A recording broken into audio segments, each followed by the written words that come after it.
नमस्कार YouTube family. नवीन किंवा जुना फ्लॅट विकत घेत असाल तर 12 कागदपत्रांची पडताळणी करा, अन्यथा मोठे नुकसान होऊ शकते. तर कोणती कागदपत्रे आहेत ते आजच्या या व्हिडिओद्वारे आपण जाणून घेणार आहोत.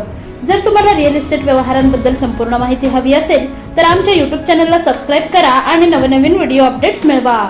सबस्क्राईब करा आणि तुमच्या रिअल इस्टेट नॉलेज मध्ये भर घाला.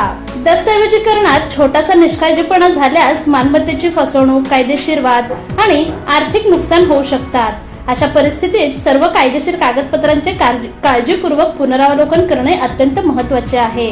आपल्या स्वप्नातलं घर घेणं प्रत्येकासाठी अभिमानाची बाब असते. स्वतःच्या हक्काचं घर केवळ गरज नाही तर आयुष्यातील सर्वात मोठ्या उपलब्धींपैकी मानली जाते. घर किंवा फ्लॅट खरेदीचा एखाद्याच्या आयुष्यातील सर्वात मोठ्या निर्णयांपैकी असतो. बरेच लोक घर घेण्यासाठी आपली अनेक वर्षांची बचत झोकून देतात आणि काळजीपूर्वक नियोजन करतात. पण घर खरेदी करणे म्हणजे केवळ योग्य ठिकाण निवडणं किंवा चांगली किंमत मिळवणे इतकीच नाही, त्यात याहून बरेच काही असतं. घर घेताना कागदपत्रांची पडताळणी करणे अत्यंत महत्त्वाचे असते. घर, फ्लॅट किंवा मालमत्ता खरेदी करताना सर्व आवश्यक कागदपत्रांची काळजीपूर्वक तपासली पाहिजे. छोट्याशा निष्काळजीपणामुळे कायदेशीर अडचणी, आर्थिक नुकसान किंवा दीर्घकाळ चालणारी न्यायालयीन प्रकरणाला सामोरे जावे लागू शकते. मालमत्तेतील फसवणूक, बनावट कागदपत्रे, मालकी हक्काचे वाद आणि मालकी हक्काचे विवाद खरेदीदारांसाठी मोठ्या समस्या निर्माण करतात. भारतातील रिअल इस्टेट खूप मोठं क्षेत्र आहे, त्यामुळे योग्य कागदपत्रांची भूमिका महत्त्वाची असते. जोखीम टाळण्यासाठी कोणताही व्यवहार अंतिम करण्याआधी छोटी छोटी कागदपत्रे काळजीपूर्वक तपासली पाहिजे. घर किंवा मालमत्ता खरेदी करताना आवश्यक कागदपत्रांची संपूर्ण यादी तपासा, जेणेकरून तुमच्या स्वप्नातील घर तुमच्यासाठी डोकेदुखी ठरणार नाही.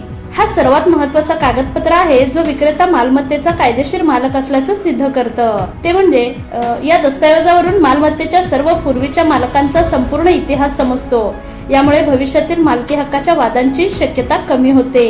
या कागदपत्रावरून मालमत्तेवर कोणतेही कर्ज, गहाण किंवा कायदेशीर दावा नसल्याचे सिद्ध होते. पहिली गोष्ट म्हणजे चेन ऑफ टायटल डॉक्युमेंट, त्यानंतर एन्कम्बरन्स सर्टिफिकेट, की ज्यामुळे सदर मालमत्ता कुठेही गहाण किंवा कायदेशीर दावा त्याच्यावर नसल्याचे सिद्ध होते.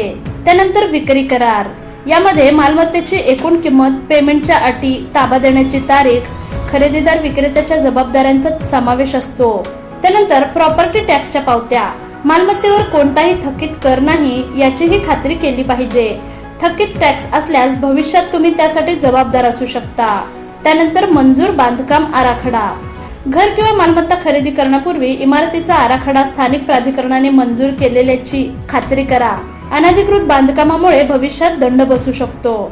त्यानंतर बांधकाम पूर्ण झाल्याचे प्रमाणपत्र, इमारत मंजूर आराखड्यानुसार आणि नियमांचे पालन करून बांधली गेली आहे की नाही या कागदपत्रावरून सिद्ध होतं. त्यानंतर भोगवटा प्रमाणपत्र म्हणजे ओसी, इमारत राहण्यायोग्य आहे आणि सर्व आवश्यक सुरक्षा मानकांची पूर्तता करते या डॉक्युमेंट वरून ते सिद्ध होतं.